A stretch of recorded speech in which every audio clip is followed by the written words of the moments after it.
The much-anticipated meeting of Federal Reserve officials concluded Thursday with no change in monetary policy.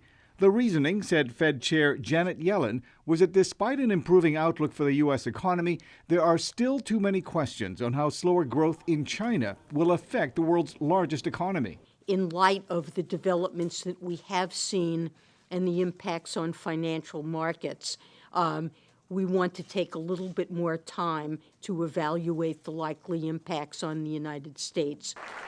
On Wall Street, it was a mixed day at best, with key indexes unsure which way to go.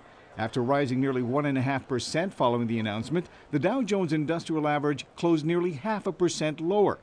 As economist Gus Fauché at PNC Financial explained on Skype, markets don't like uncertainty. There's uncertainty about the situation in China, about the situation in Europe, and so markets are on edge. And I think that the question mark about what the Fed is going to do is exacerbating that.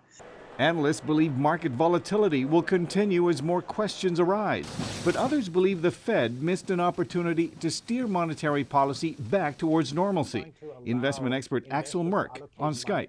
Remember, this isn't an economy doesn't need 0% interest rates. It needs an appropriate rate of interest, one that's market dependent, not that is driven by a central bank buying up assets around the world. But the Fed hasn't ruled out a rate increase this year, perhaps as early as its next meeting. So, yes, October, it remains a possibility.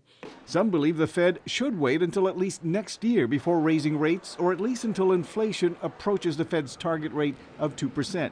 But Yellen says a majority of voting members believe the first rate hike in nearly 10 years will happen before the year ends. Arcega, VOA News, Washington.